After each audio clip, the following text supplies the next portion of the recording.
All right, big political news breaking yesterday right after we finished filming the show. Daily Mail reports Donald Trump picked Ohio Senator JD Vance as his running mate on Monday afternoon, choosing a grassroots favorite ahead of more seasoned political operators. The former president left it until the last possible moment, using all his showman skills to leave the world guessing before opting for 39-year-old Vance.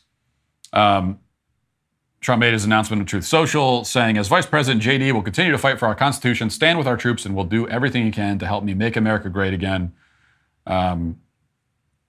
This was a great pick, in my opinion. I think Vance accomplishes all of the things that a vice president, especially one for Donald Trump, needs to accomplish. And that begins now with assassination insurance. You could just look at the reaction from Trump's opponents, and you can see it. They hate Vance. They hate him at least as much as they hate Trump. They see him as just as dangerous, quote unquote, as Trump, if not even more. So you take Trump out and you're stuck with President Vance. Now, that's not going to be an appealing option to Trump's enemies. It doesn't guarantee they won't try it anyway, but it does give you some insurance there. And Vance is a great pick even aside from all that. He's a talented politician, charismatic figure, articulate, consistent defender of the MAGA agenda, America First guy, someone you could pass the torch to. And not to get ahead of ourselves, but he'll be a formidable candidate in 2028. In fact, the Republican bench is shaping up pretty well. You got Vance, DeSantis, Vivek, Youngkin. So these are young, talented guys, conservative. For the first time in my lifetime, I think we can say that the Republican bench is more talented than the Democrat bench, especially when the Democrat bench consists of Kamala Harris and Gavin Newsom and nobody else. Gretchen Whitmer, I guess, is the other one. But we are told that in Vance's case, he has some baggage.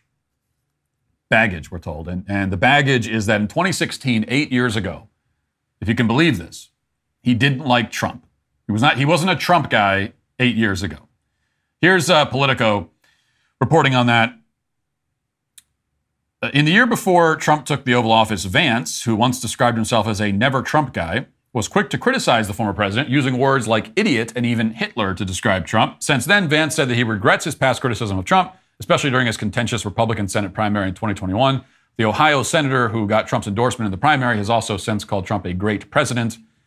But before the endorsement that helped him grab a Senate seat, here are 5 things the vice presidential pick said about Trump. I'm a never Trump guy, Vance said in an interview with Charlie Rose in 2016 while publicizing his memoir, Hillbilly Elegy. I never liked him. As someone who doesn't like Trump myself, I understand where Trump's voters come from, but I also don't like Trump himself, and that made me realize that maybe I'm not quite part of either world totally. Also included in the ads for Club for Growth, Action, and USA Freedom Fund were some of Vance's since-deleted tweets criticizing the former president. My God, what an idiot, he wrote in one of his tweets. In a private Facebook message in 2016, Vance questioned whether Trump would be America's Hitler or just a cynical asshole like Nixon, et cetera and so forth. Those are that's going to be one of the primary attacks on Vance right now, and it has been that he said those things because Vance didn't like Trump 8 years ago. That's the scandal here. And I always think it's funny when people try to use this kind of ammunition, because what is the ammunition exactly? Like, what is the attack? That his views have changed to some extent over the course of nearly a decade? That he doesn't hold all of the exact same opinions now that he did 8 years ago? Doesn't that make him just human? Doesn't that make him a human being? I mean, does any human on earth today hold all of the exact same opinions now that they did in 2016, whether about Trump or anyone else or anything else? And if so, if that's the case for you, if you can do a survey of all of your opinions and say, oh yeah, they haven't changed at all since 2016, then that's embarrassing for you. It shows that you are entirely closed off from receiving new information. You're not going to adjust your views on anything. It shows that you're not engaged in any critical thinking. You're not a reflective, thoughtful person in that case. Now, if with that said, if somebody has completely and fundamentally changed their core beliefs, right? If they've totally switched right down to the core, everything that they say they believe, well, I mean, that can be okay also. People go through conversion experiences, and if they're converting from the bad thing to the good thing, then that should be celebrated. And that can also be a sign of critical thinking. But at least in that case, it's something that you should have to explain, especially if you want to hold political office. If you've completely changed everything you believe, then there are questions that people should ask about that. You should be able to tell the story of your political conversion. And again, especially if you want to be some kind of a leader, you need to be able to demonstrate that not only was it sincere, but that you now are, that you didn't just arrive at these opinions 6 hours ago. That you have, yes, your views have changed dramatically and drastically and at a fundamental level, but you are now, firm in your beliefs and all of that. You have to prove that you're not just a fraud kind of shifting with the winds, flip-flopping back and forth and so on. But a person whose core beliefs have remained basically intact while changing their views about things on the peripheral, such as changing their opinion about a politician like Trump, and this is the case for JD Vance, well, in that case, there's not even a lot to explain there. Like, that's, again, just being a normal, thoughtful human.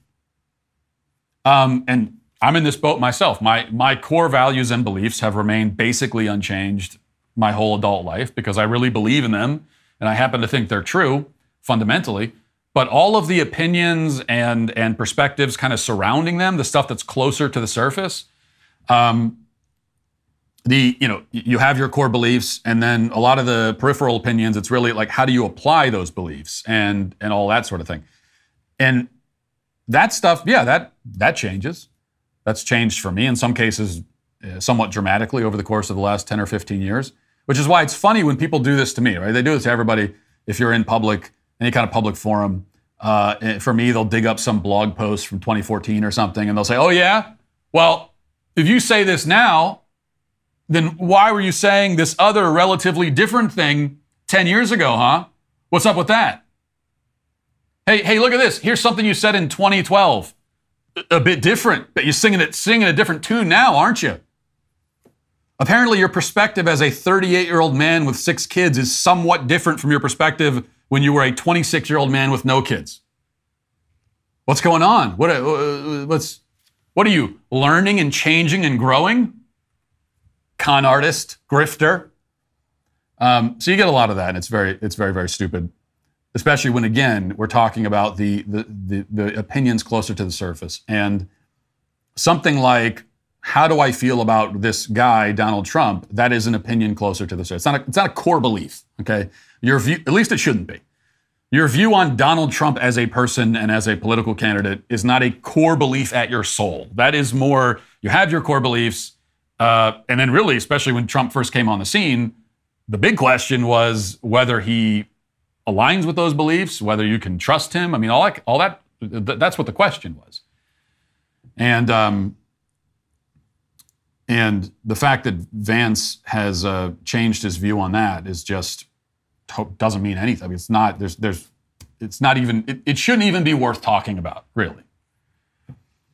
And if we learn anything from it, actually, it's that. And this is something we've seen time and time again with Trump, to his credit, which is that he really doesn't hold a grudge.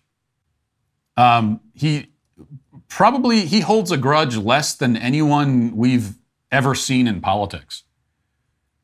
Because we've seen exactly this. You could have someone who has attacked Trump in quite strident terms for a long time, and they change their opinion, and Trump will embrace them.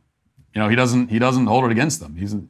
Everybody else, right, is going to Vance and saying, well, why did you say that 8 years ago? But Trump has already moved past it. If you'd like to see what else I have to say, you can access my full show by going to dailywire.com or by going to the Matt Walsh Show Twitter page. Hope to see you there. Godspeed.